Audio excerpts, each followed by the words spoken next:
Hello, sixth class students.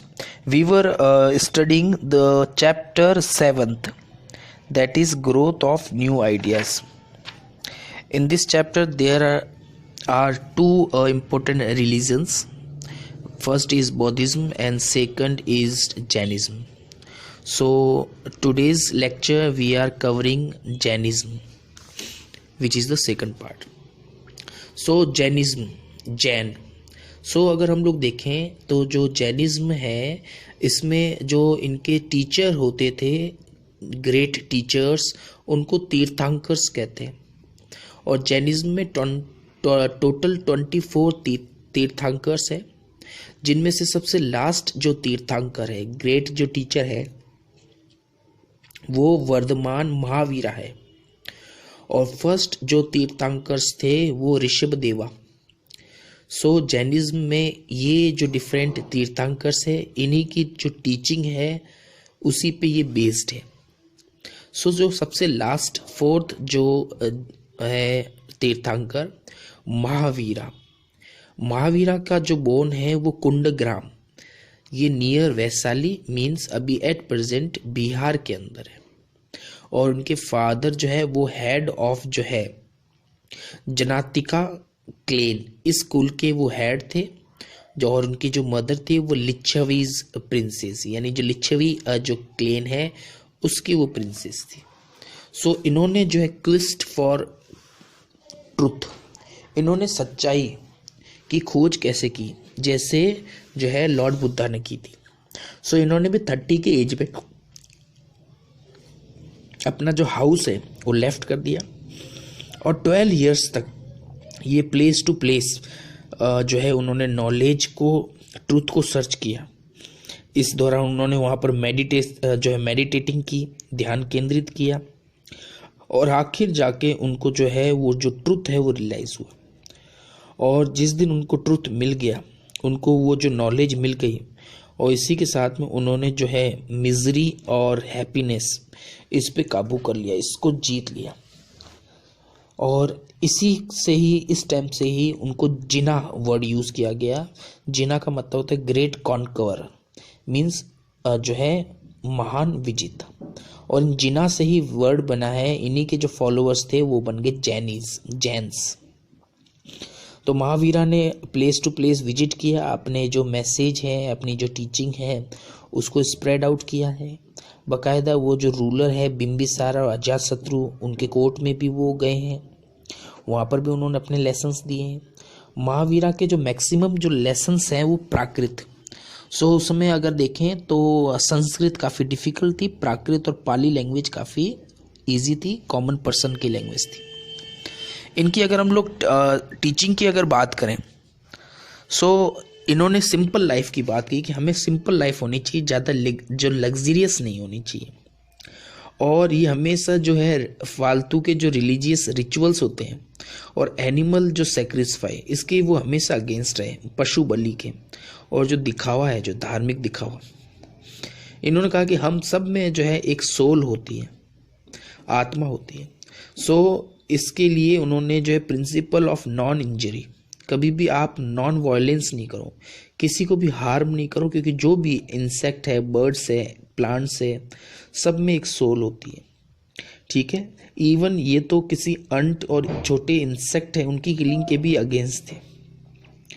इन्होंने कहा कि हमारी जो लाइफ ऑफ गोल है, हमारी लाइफ जो है, अगर हम लोग ह्यूमन बींग्स बने हैं तो हमारा यही गोल है कि कैसे हम लोग अपनी जो सोल है उसको फ्री करें। क्योंकि हमारी जो सोल, हमारी जो आत्मा है वो cycle of birth and rebirth, इसमें फंसी हुई है। हमें इससे फ्री करना है, इस वर्ल्ड से अपनी सोल को फ्री करना है। फ्री करने का मतलब है अपनी जो सोल है ये किसका पार्ट है, गॉड का, इसको वापस अपने गॉड में ही मर्ज होना है। इसके लिए मोक्ष यानी सैल्वेशन, और इसके लिए उन्होंने थ्री रत्नाज यानी 3 ज्वेल ऑफ लाइफ, 3 रास्ते बताए। यानी राइट बिलीफ, यानी सही आपको विश्वास होना चाहिए, सही नॉलेज होनी चाहिए, और राइट एक्शन, सही व्यवहार होना चाहिए आपका। महावीरा जो कास्ट सिस्टम के अगेंस्ट थे, उनका मानना था ऑल आर इक्वल, सब बराबर है, किसी भी कास्ट में वो बिलीव नहीं करते थे। ठीक है, वो बोलते थे कि अगर जो है बैड और रॉन्ग और गुड है तो वो अपनी डीड्स, अपने वर्क के कारण है, न कि अपने बर्थ के कारण। कोई भी बाय बर्थ जो है बुरा और अच्छा नहीं होता, अपर कास्ट और लोअर कास्ट नहीं होता। ठीक है, सो उन्होंने जो है अच्छी डीड की बात की। उन्होंने कहा कि आप सभी कास्ट जो है उसमें किसी तरह का जो डिस्क्रिमिनेशन नहीं करें। उन्होंने लिबरेशन की बात की, यानी अपने सोल को इसको फ्री करने की बात की। इसमें मेडिटेशन की बात है। सो महावीरा की जो ओरिजिनल टीचिंग्स है वो शुरुआत में ओरल ट्रेडिशन में थी, लेकिन बाद में उनके जो डिसाइपल्स हैं, उनके शिष्य, उन्होंने उनको लिखा, और उसके बाद में जब इसको लिखा गया तो इसको अलग अलग पार्ट में फैलाया गया। इनकी जो टेक्सटुअल जो बुक्स थी, धीरे धीरे उनको जो है उड़ीसा से लेकर जो है ईस्ट में गुजरात तक का जो पार्ट है, ईस्ट में गुजरात से लेकर जो वेस्ट में गुजरात जो है, इसके अलावा साउथ में जो है मैसूर वगैरह हैं, तो हर जगह धीरे धीरे इनकी जो बुक्स थी, जो रिटन बुक्स थी, उनको फैलाया गया। आज हम लोग देख सकते हैं राजस्थान में भी, कर्नाटका में भी, आंध्र प्रदेश में भी काफ़ी जो है जैनिज्म को फॉलो करने वाले पर्सन हैं। जैन में जो मॉन्क्स होते हैं वो मोनेस्ट्रीज यानी जैन मठ में रहते हैं। और अगर हम लोग देखें तो एट प्रेजेंट जो है जैन जो है वो 2 ब्रांचेस में डिवाइडेड है। एक है दिगंबर, एक है श्वेतांबर्स। दिगंबर से उनको स्काई क्लैड कहते हैं। तो क्लैड का मतलब क्लोथ, यानी ऐसे जैनिज्म बिलीवर्स जो क्लोथ नहीं पहनते हैं, बिना क्लोथ के ही रहते हैं।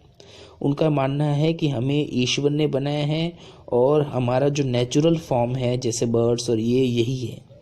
ठीक है, हमें उसके अकॉर्डिंग ही चलना चाहिए।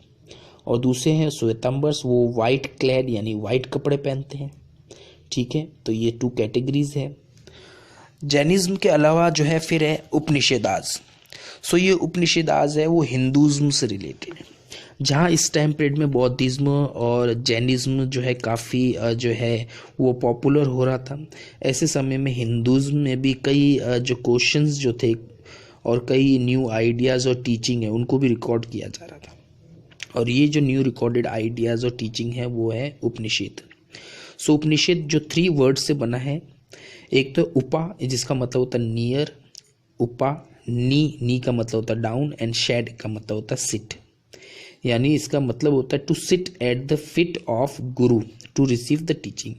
यानी अपने गुरु जो है, अपने टीचर के जो है पास में बैठकर ज्ञान अर्जन करना, ज्ञान प्राप्त करना। सो इसमें अगर हम लोग देखें तो एट प्रेजेंट जो है काफ़ी उपनिषद है। एट प्रेजेंट 101 उपनिषद है। सो अगर हम लोग देख सकते हैं, लेकिन ज़्यादातर इसमें से जो सबसे मेन और सबसे इम्पोर्टेंट है वो 11 उपनिषद है। और इन उपनिषद को जो है 8th से लेकर 4th सेंचुरी, 8th सेंचुरी से लेकर 4th सेंचुरी BCE, इस टाइम पीरियड में इसको रिटन डाउन किया गया था।